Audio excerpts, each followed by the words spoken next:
a tuple, you are able to display it. तो जो भी डाटा वहाँ पे जनरेट हो रहा है उसे प्रिंट करने के लिए उसे किसी भी फॉर्मेट में कन्वर्ट करना पड़ेगा। या फिर अगर हम प्रिंट करते हैं तो वहाँ पर भी एक्स के अंदर जो डाटा है रेंज फॉर्मेट में एज इट इज डिस्प्ले हो रहा है। तो if you want to print it, you can use this list conversion function just to get all the generated number from it. Similarly, अगर हम लिखते हैं x इक्वल टू रेंज 10, इसमें क्या जनरेट होगा 0 से लेकर 9।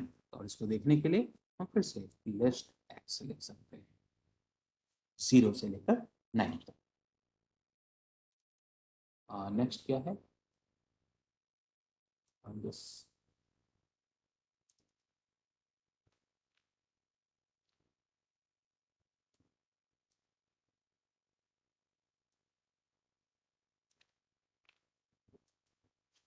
x equal to range 3,6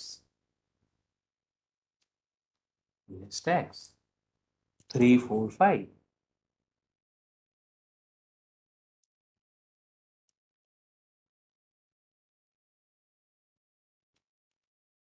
range 3,20,2 और अब हम इसे लिस्ट में भी कन्वर्ट कर लेते हैं। So this is the number 3579 up to 19। तो हमने पहले कन्वर्ट रेंज जनरेट कर लिया और साथ में ही उसे हमने लिस्ट फॉर्मेट में कन्वर्ट भी कर लिया।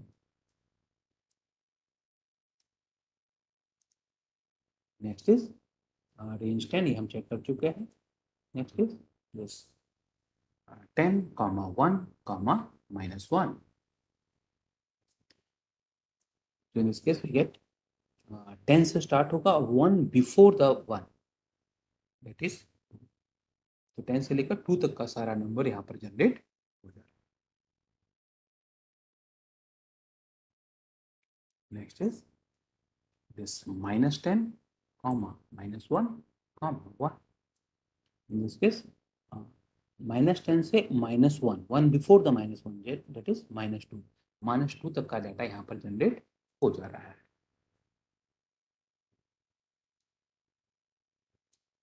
नेक्स्ट इज 10, 1, दिस माइनस इस केस में 10, 8, 6, 4, 2 नंबर हम जनरेट कर पा रहे हैं। तो if we write x equal to range 1.5, 15, 1.5, हम 1.5 के डिफरेंस पे नंबर जनरेट करना चाहते हैं। जैसा कि हमारे असाइनमेंट में था, हमें 10 मल्टीपल्स ऑफ 1.5 जनरेट करना है। तो अकॉर्डिंगली हम 1.5 से स्टार्ट करते हैं और 1.5 के डिफरेंस पे नंबर जनरेट करना चाहते हैं। तो इस केस में क्या आया, float object can not be interpreted as integer. It means range function को केवल इंटीजर नंबर जनरेट करने के लिए ही यूज किया जा सकता है। फ्लोट फंक्शन का यूज करके आप रेंज फंक्शन का यूज करके आप फ्लोट नंबर जनरेट नहीं कर सकते। रेंज फंक्शन से केवल इंटीजर नंबर ही जनरेट हो सकता है। So if you want to print first n natural number by using this for loop, how it can be done?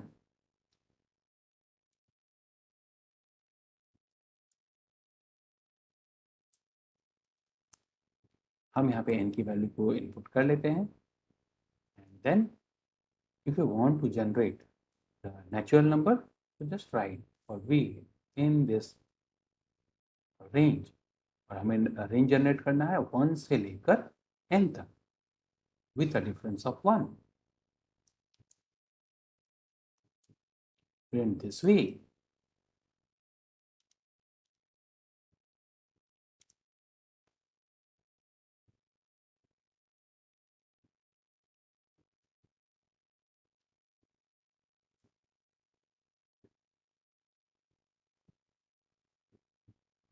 सो यहाँ पे मैं लिख रहा हूँ 5। क्या जनरेट हुआ 1, 2, 3, 4, 5 जनरेट नहीं हुआ, जबकि मुझे 5 नेचुरल नंबर्स जनरेट करने थे, बट यहाँ पर 1 से लेकर 4 तक ही हुआ। तो अगर हम 5 लिख रहे हैं और 5 नेचुरल नंबर तक जनरेट करना है तो हम क्या कर सकते हैं, क्या सॉल्यूशन इसका हो सकता है? एक तो है कि इंस्टेड ऑफ 5 हम 6 लिख दें। एक तो मेथड ये हो सकता है कि हम यहाँ पे 6 लिख दें तो अकॉर्डिंगली 5 नंबर जनरेट हो जाएगा। क्या कोई और सॉल्यूशन भी है?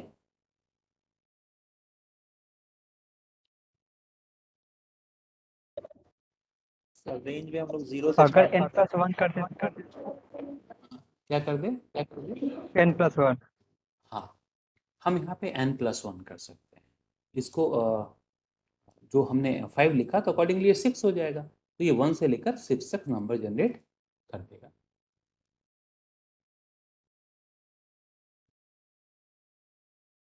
तो 1 से लेकर 5 तक नंबर जनरेट होगा। सिमिलरली अगर यहाँ पे हमें 10 नेचुरल नंबर जनरेट करने हैं तो हम 10 नंबर जनरेट कर सकते हैं। और सेम ऐसे ही अगर हमें ऑड नंबर जनरेट करने हैं तो हम यहाँ पे 2 स्पेसिफाई कर देंगे और ऑड नंबर्स यहाँ पर जनरेट हो जाएगा।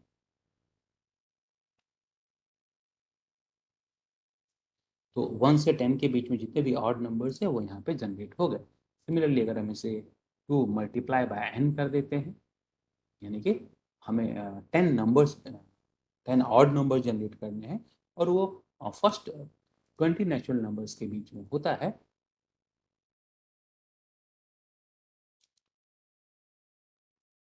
तो यहाँ पर फर्स्ट 10 ऑड नंबर्स हम जनरेट कर पा रहे हैं। So by using this range function, we are easily able to generate all the sequences that can be done by using the while loop. और for loop से अगर हम देखें तो जितने भी sequential structures हैं like list, tuple, set, string, dictionary, इन सभी को प्रोसेस करना बहुत ही आसान हो जाता है।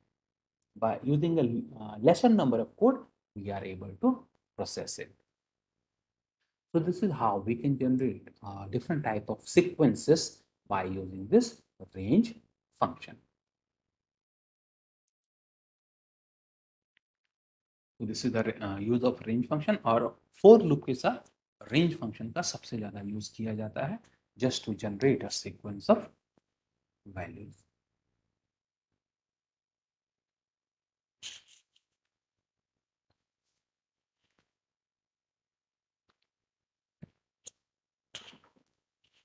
So in this case, we have just generated a number 1 to 5 means 1 comma 5 comma 1. So what is the value that is going to be generated in this case? 1, 2, 3 and 4 only. तो 1 से लेकर 4 तक यहाँ पर नंबर इस list में available है और 1 बाय 1 ये वैल्यूज एक्स में मूव होगा और ये वैल्यूज हम डिस्प्ले कर पा रहे हैं। Similarly in this case number जो जनरेट होगा वो 1, 2, 3, 4, 5, 6, 7, 8, 9 एंड 10 सारे नंबर जनरेट हो गए। 1 बाय 1 ये वैल्यू एक्स में मूव होगा और इसे हम सम वेरिएबल में एक्यूमुलेट कर ले रहे हैं and finally we have displayed it. In this case, we are just going to print the odd numbers between 1 to 10. 1 से लेकर 10 के बीच में जितने भी odd numbers हैं वो हम जनरेट करना चाहते हैं तो we have specified this. तो यहाँ पर क्या जनरेट होगा? 1, 2, 1, 3, 5, 7 एंड 9 ये नंबर्स आपके पास जनरेट हो गए और ये इस लिस्ट इस आर के थ्रू इस फोर लूप को प्रोवाइड कर दिया और इसमें से 1 बाय 1 ये आइटम एक्स में मूव होगा और ये सारा डाटा हम यहाँ पर डिस्प्ले कर सकते हैं। And in this case we just want to calculate the factorial. तो ये 6 स्पेसिफाइड है, इट मीन्स यहाँ पर जो वैल्यू जनरेट हो रही है वो क्या है? 1, 2, 3, 4 एंड 5। तो ये जो नंबर्स जनरेट हुए हैं ये 1 बाय 1 एक्स में मूव होंगे और यहाँ पर फैक्ट में मल्टीप्लाई हो जाएगा। फैक्ट की स्टार्टिंग वैल्यू क्या है? 1, तो 1 into 1 into 2 into 3 into 4 into 5 ये सारे नंबर्स फैक्ट में मल्टीप्लाई हो गए। Finally we get 120। So this is the factorial of 5। तो जो भी नंबर आपको फैक्टोरियल कैलकुलेट करना है तो इसे आप इनपुट से रीड कर सकते हैं and then you can specify at this point n+1। तो यहाँ पे अगर आपने 5 रीड किया है अकॉर्डिंगली n+1 6 हो गया, तो 5 का फैक्टोरियल यहाँ पर कैलकुलेट किया जा सकता है। Next is this enumerate function. ये एनुमरेट फंक्शन का क्या यूज होता है?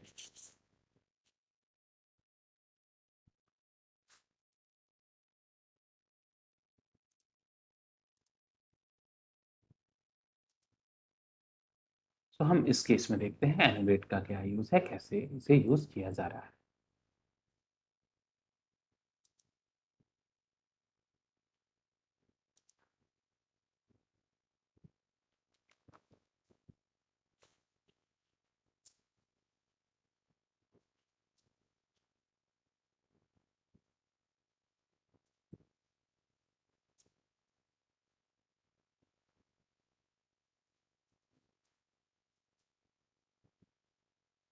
तो दिस इज द नंबर्स, और इस केस में अगर हम लिखते हैं for v in this x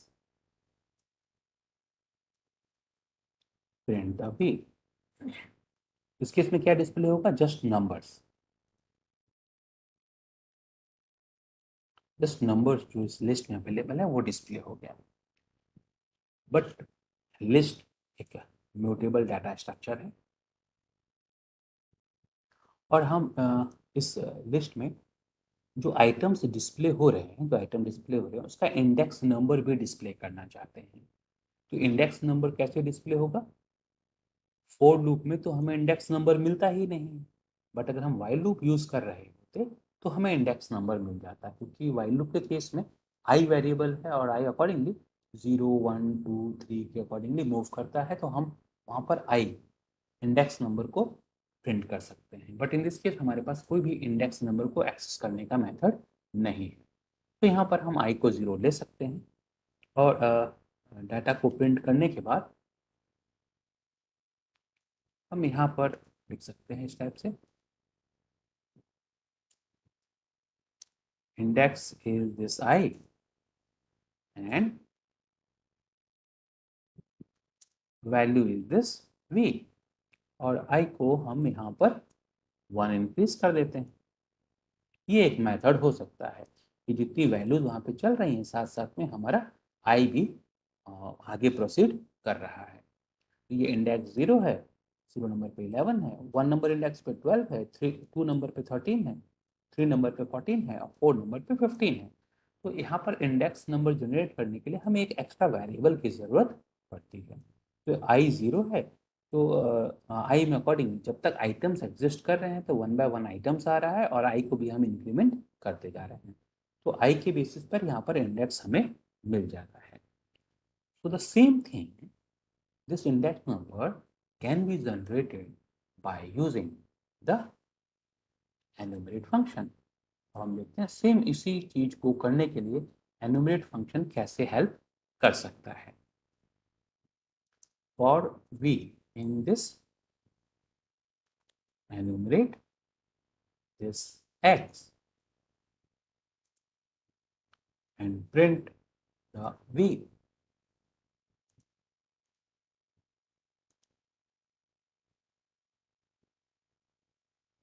यहाँ पे देखें हमने जस्ट एनुमरेट फंक्शन को यूज किया, और यहाँ पे क्या प्रिंट हो रहा है?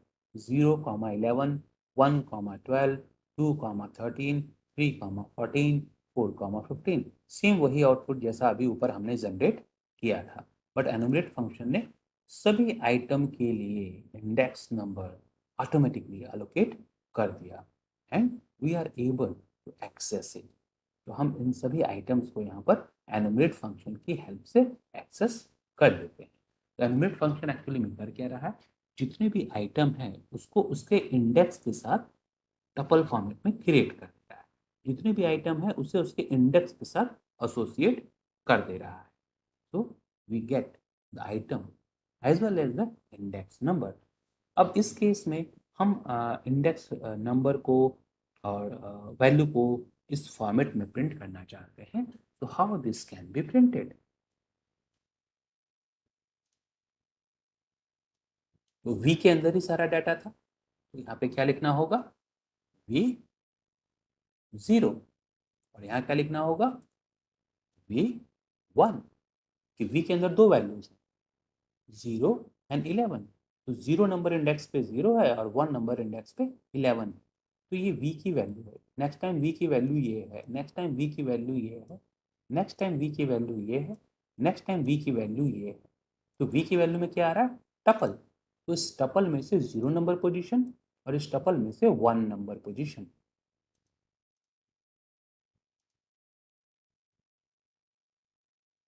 तो सेम फॉर्मेट में डाटा हम यहाँ जनरेट कर पा रहे हैं। तो एनुमरेट हमें इंडेक्स और वैल्यू का टपल फॉर्मेट में इंफॉर्मेशन दे रहा है और इस इंफॉर्मेशन को हम फ्रैगमेंट कर सकते हैं। सेकंड मेथड हो सकता है इसको फ्रैगमेंट करने का।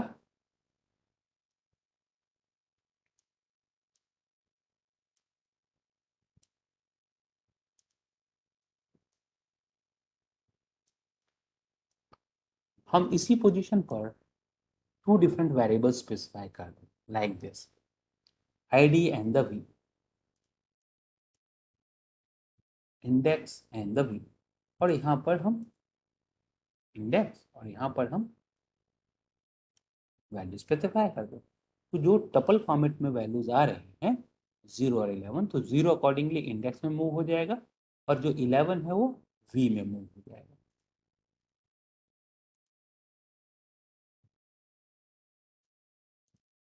तो हम टपल फॉर्मेट में डाटा लेकर उसे अलग अलग कर सकते हैं या फिर यहीं पे अगर हम टू वेरिएबल स्पेसिफाई कर देंगे तो इस टपल में से जो डाटा आ रहा है वो डाटा टू डिफरेंट वेरिएबल्स में अकॉर्डिंगली मूव हो जाता है। तो ये डिफरेंट मेथड है जिसके थ्रू हम एन्यूमरेट को यूज कर सकते हैं। तो यहाँ पे भी अगर हम देखें तो ये हमारे पास जनवरी, फरवरी, मार्च, अप्रैल का डाटा है और इसको देखें तो ये 0 नंबर इंडेक्स 1 2 3 4 और 5 नंबर इंडेक्स पे अवेलेबल है। तो इसको उसने पे फॉर्मेट में कन्वर्ट किया। वो कैसे हुआ? 0 जनवरी पहला टपल, दूसरा टपल 1 फेब,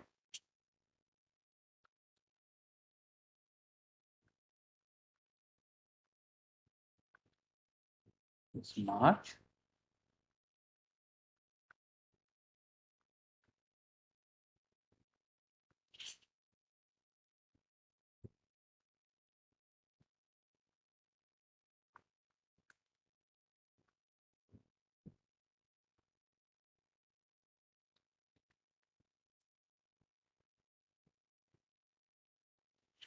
इस टाइप से उसने एक लिस्ट क्रिएट किया जिसके अंदर सारे आइटम्स इंडेक्स नंबर के साथ एसोसिएट हो गए। अब ये 1 बाय 1 आइटम, फर्स्ट आइटम हो गया 0 नंबर आइटम, ये 1 नंबर आइटम, ये 2 नंबर आइटम, 3 नंबर आइटम, 4 और ये 5। अब 1 बाय 1 ये आइटम्स इस लिस्ट से यहाँ पर मूव करेंगे। तो जब पहला आइटम आया तो 0 और जनवरी है तो 0 इसमें मूव हो जाएगा और जनवरी इसमें मूव हो जाएगा। अगर आपने टू वेरिएबल स्पेसिफाई किए हैं तो, अगर सिंगल वेरिएबल स्पेसिफाई किया है तो उस सिंगल वेरिएबल में दोनों ही डाटा एक साथ मूव हो जाएंगे in the form of tuple. तो आप यहाँ पे इसे इस फॉर्मेट में डिस्प्ले कर सकते हैं। सेम यहाँ पे अगर हम देखें तो यहाँ पर एक रेंज फंक्शन के थ्रू हमने सीक्वेंस जनरेट कर लिया। तो जो सीक्वेंस जनरेट हुआ है वो क्या है? 1 3 5 7 एंड 9 ये वैल्यू जनरेट हो गई। तो यहाँ पर जब हम एनुमरेट फंक्शन यूज करेंगे तो अकॉर्डिंगली इस वैल्यू के साथ अगर हम इंडेक्स नंबर देखें तो 0 1 2 3 और 4 ये इंडेक्स नंबर है। तो ये इंडेक्स नंबर हो गया और ये वैल्यूज हो गई। यहाँ पर देख सकते हैं 0 1 1 3 2 5 3 7 4 9 ये सारी वैल्यूज यहाँ पर डिस्प्ले हो पा रही हैं। और इस मेथड को हम यूज कर सकते हैं just to access the specific items from the list. जैसे इस केस में हमारे पास ये वैल्यूज हैं और इस केस में अगर हम देखें तो जो आइटम्स हमारे पास हैं वो किस इंडेक्स नंबर पे अवेलेबल हैं? 0 1 2 3 एंड 4। और हम चाहते हैं कि जितने भी ऑड नंबर पोजीशन हैं उन वैल्यूज को प्रिंट करना, तो आप यहाँ पे स्पेसिफाई कर सकते हैं if the index percentage 2 equal to 1। So जो ऑड नंबर पोजीशन पे जो वैल्यू स्टोर है, हम केवल उसे प्रिंट करना चाहते हैं। तो ऑड नंबर पोजीशन पे ये जस्ट 2 वैल्यूज एग्जिस्ट करती हैं और उसे अकॉर्डिंगली हमने एनुमरेट फंक्शन से उसके इंडेक्स नंबर को एक्सेस कर लिया और उस इंडेक्स नंबर के बेस पर हम उसके आइटम्स को एक्सेस कर सकते हैं। सिमिलरली एनुमरेट फंक्शन का जो दूसरा यूज हो सकता है, किया जाता है, वो है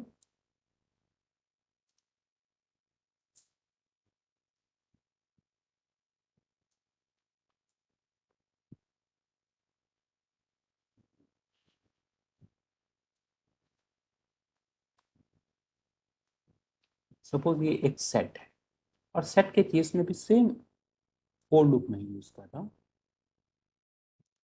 सेट के केस में मैंने आपको जैसे बताया था कि इंडेक्स नंबर नहीं होते, सेट के केस में इंडेक्स नंबर नहीं होते हैं।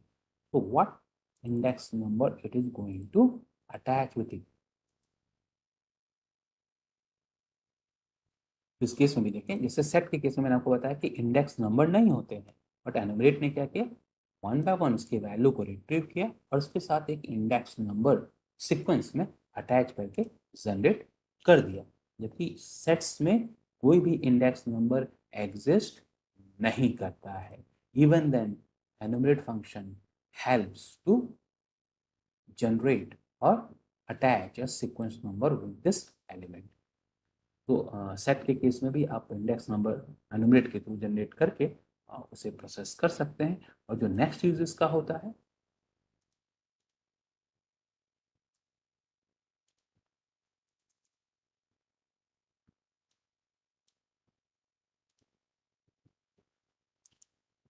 और वी इन दिस एक्स, तो यहाँ पे हम चाहते हैं कि जितने भी ऑड नंबर्स हैं उस पर 100 ऐड करना। So we percentage 2 equal to 1। अगर ये ऑड नंबर है तो हम वी में 100 ऐड कर देते हैं। तो finally now I want to print this x. देखिए मैंने यहाँ पे क्या किया, जितने भी ऑड नंबर्स हैं यानी कि 11, 13 और 15, इन सभी में 100 ऐड कर दिया। तो एक्स में क्या प्रिंट होना चाहिए, 111, 113, 115। लेट वी सी क्या इस केस में ऐसा आउटपुट आएगा या नहीं। आउटपुट में कोई भी चेंजेस नहीं है बिकॉज हमने वी में ऐड किया, 11 में ऐड किया। वो वी इस पोजीशन पे जाके चेंज तो नहीं हो पाया। तो अगर आप चाहते हैं कि ऑर्डर नंबर में जो आप मॉडिफिकेशन कर रहे हैं वो यहाँ पर जाकर मॉडिफाई हो, ऐसे केसेस में आपको क्या चाहिए, इन आइटम का इंडेक्स नंबर। तो उस इंडेक्स नंबर पोजीशन पे अगर आप चेंजेस करेंगे तब तो मॉडिफाई होगा, अदरवाइज मॉडिफिकेशन नहीं होगा। बिकॉज एक्स लिस्ट में से ये जस्ट आइटम की कॉपी को रिसीव कर रहा है और उस आइटम को आप चेक कर रहे हैं, उसमें ऐड कर रहे हैं, जबकि original copy as it is stored है।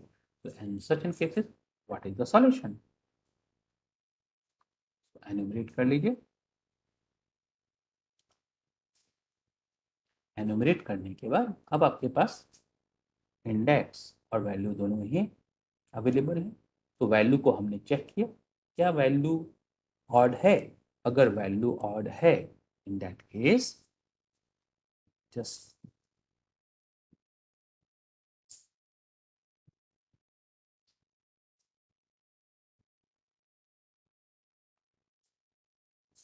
अगर वैल्यू ऑड है तो उस इंडेक्स पोजीशन पे जो डाटा है यानी कि वी में 100 ऐड करके उसी इंडेक्स पोजीशन पर अपडेट कर दो।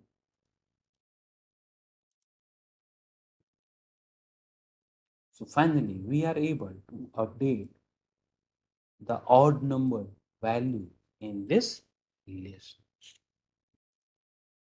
So this is how the enumerate function help us to process the list, tuples and the set structures. सो हम यहाँ पे देख सकते हैं एन्यूमरेट के हेल्प से हम कैसे इंडेक्स नंबर जनरेट कर सकते हैं और इंडेक्स नंबर के बेस पर हम कैसे इंडिविजुअल आइटम को प्रोसेस किया जा सकता है. So this is all the example that we have discussed. So the main function is how the for loop help us in processing the sets. Sets को हम while loop के through process नहीं कर सकते बट for loop से easily कर सकते हैं. How can we generate a different type of sequence number by using the range? Range से कैसे जनरेट करते हैं और रेंज को केवल इंटीजर नंबर जनरेट करने के लिए ही यूज किया जा सकता है और रेंज को हम फॉर लूप के साथ भी यूज कर सकते हैं. And how this enumerate function help us to generate a sequence number for the sequential structure. और सीक्वेंस नंबर के बेस पर हम कैसे इंडिविजुअल आइटम को प्रोसेस कर सकते हैं और कैसे लिस्ट में अपडेशन किया जा सकता है. So this is all for the today and some assignment I will send. Maximum जो असाइनमेंट है जो हमने वाइल लूप के साथ किया है सेम वही असाइनमेंट फॉर लूप से भी करना होगा. जैसे सीक्वेंस नंबर जनरेट करना है तो सीक्वेंस नंबर हमने वाइल लूप के थ्रू किया but same sequence structures for loop से कैसे करना है तो आज का असाइनमेंट भी सेम वैसा ही होगा जो मैंने कल दिया था तो उसे लेकिन अब फॉर लूप के बेस पर करना होगा. तो this is all for today. किसी का कोई क्वेरी हो तो अभी आप पूछ सकते हैं.